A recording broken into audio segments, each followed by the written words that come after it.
So get ready to think big, folks, because today we are diving headfirst into the great wealth transfer. $84 trillion. That's 84 trillion with a T. See, I told you we'd be thinking big, but really that's an almost unfathomable amount of money. It is a massive shift of wealth. And it's happening right now, right under our noses. So we're going to unpack what it all means. And how it will or could impact all of us. Exactly.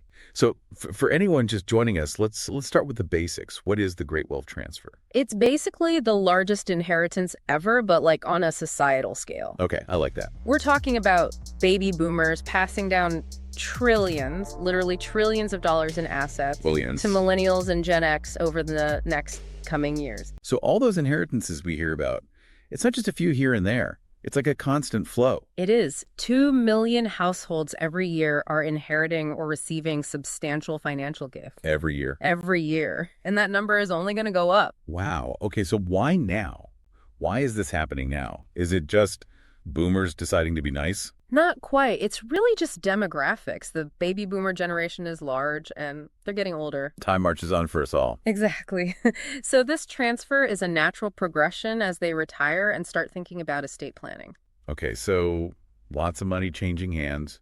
Sounds like it could be a good thing, right? A more prosperous future for everyone. It's not quite that simple. There are some who are worried that this wealth transfer, instead of creating opportunity, could actually make the wealth gap, especially along racial lines, much worse. So instead of lifting all boats, it's more like, what, a few yachts get a boost?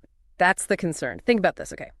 Only 2% of inheritances are even $1 million or more. But those are the big ones, right? they make up a huge part, a full 40% of all the wealth that's being transferred. Wow, so even within inheritances, there's a huge disparity. Exactly. And when you add in the historical context, it gets even more concerning. Because Black and Hispanic families haven't had the same opportunities to build wealth. Exactly. Things like redlining. Which was systemically denying loans and mortgages to people based on race. Because of things like that, Black and Hispanic families have historically had a much harder time building that same wealth. So they're less likely to be on the receiving end of those big inheritances. Unfortunately, that's the situation. That's not good. So the question becomes, will this great wealth transfer be a way to even things out, to create more opportunity, or is it going to, like you said, just make things worse? That is the million-dollar question, or should I say the trillion-dollar question. 84 trillion to be exact. So there are people who think it could be a good thing. There are. Some experts are saying this could fuel new businesses, maybe drive investments into communities that have been left behind, maybe even change how we all think about wealth. Okay. But then there are others who are much more pessimistic. They're worried that it's just going to make a bad situation worse. Exactly. And without addressing the root causes of inequality, it's hard to see how this ends well for everyone. So two very different potential outcomes. Okay, so we've established this wealth transfer has the potential to be really disruptive, for better or for worse. Right. And it's not just individual families inheriting money here. Right. This is much, much bigger. This is a massive economic event and a social one, and it's going to have huge implications for all of us. Buckle up, because it's going to be a bumpy ride. Okay, so we're talking massive economic and social shifts. But let's start with the big picture. How could this transfer of trillions of dollars impact the overall economy? That's the trillion-dollar question, right? Literally. Will this be like an adrenaline shot to the heart of the economy? Will we see tons of new businesses, lots of investment? Everyone riding the wave of all this new money. Exactly. Or could it actually slow things down? Because if the wealth gap gets even wider, that's not good for anyone, right? Less money for most people to actually spend. Exactly. Will we see this money used to create jobs, to support small businesses, to really get people excited about the future and start innovating? Or will it all just be stashed away in some low-yield investment somewhere? And that could really hurt the economy in the long run. And it's not just about the economics, right? If all this new wealth just makes inequality worse, what does that do to society? It's a recipe for instability, honestly. Social trust erodes. Things become more and more polarized. It can get pretty scary pretty fast. So I'm guessing policymakers are watching all this very closely. Oh, absolutely. This is like front and center for anyone thinking about policy. Especially when you start talking about things like estate taxes. That's a big one. And it's a really tough issue. Some people say we need to increase estate taxes. Especially on the really big inheritances. The idea being that some of that money should be used to help everyone, not just a select few. So using that money for things like, I don't know, affordable housing, education, job training programs. Exactly. Things that could really make a difference in people's lives. But I imagine not everyone's thrilled about that idea. No one likes paying more taxes. That's for sure. And there's a whole other side to this argument. Some people feel very strongly that families should be able to pass on their wealth to their heirs without the government taking a big chunk of it. It's their money, they earned it, that kind of thing. Exactly.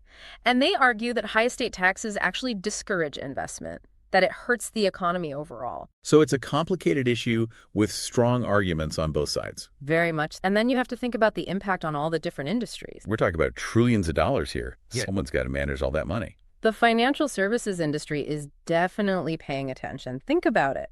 All these new investors, all this new wealth, investment strategies will need to adapt. Asset management, even philanthropy. Philanthropy, that's interesting. Because I've heard some people say that millennials and Gen X, they think about money differently. It's true, there is a lot of talk about that. Like they're more socially conscious, more interested in, giving back, making a difference. Will we see more impact investing, more support for socially responsible businesses? Will they donate more to charity? It's all on the table. So maybe this could lead to some positive changes. Potentially.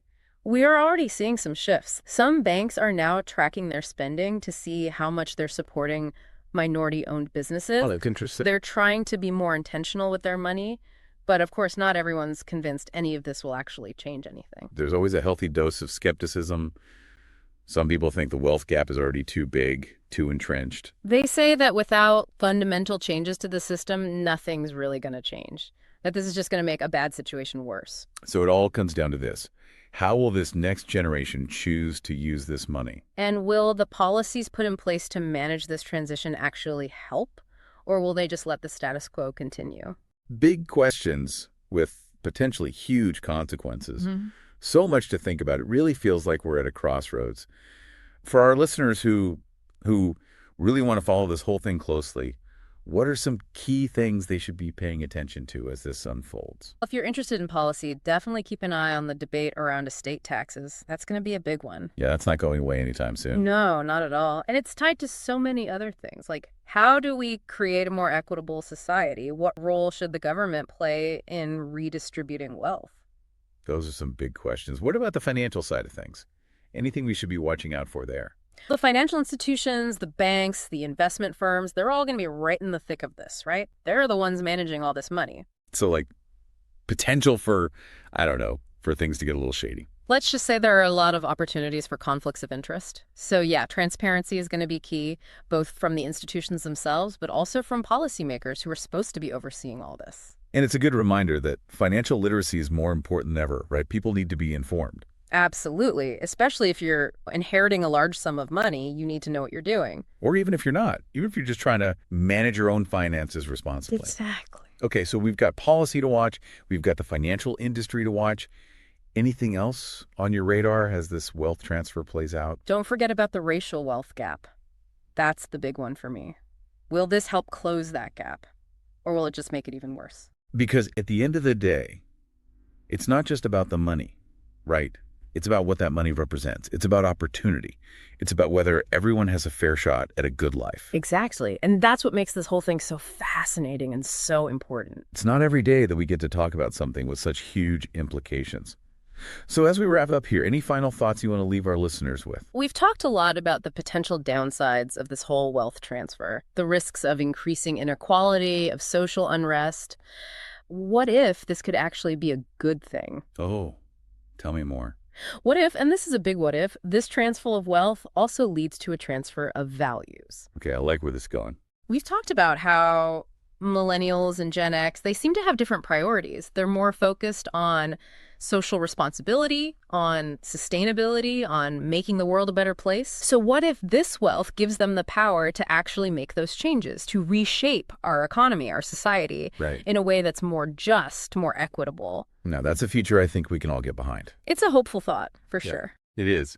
And after everything we've discussed, it's nice to end on a note of optimism. It's a powerful idea that this massive transfer of wealth could also spark a transfer of values, a shift in how we think about money and what we do with it. So as trillions of dollars begin to change hands, the big question is this: Will it be business as usual, or are we on the verge of something truly transformative? Only time will tell, but one thing's for sure, it's going to be fascinating to watch it all unfold. This is definitely a conversation we'll be continuing here on the show, so stay tuned for that. But for now, that's it for this deep dive. Thanks for joining us, and we'll see you next time.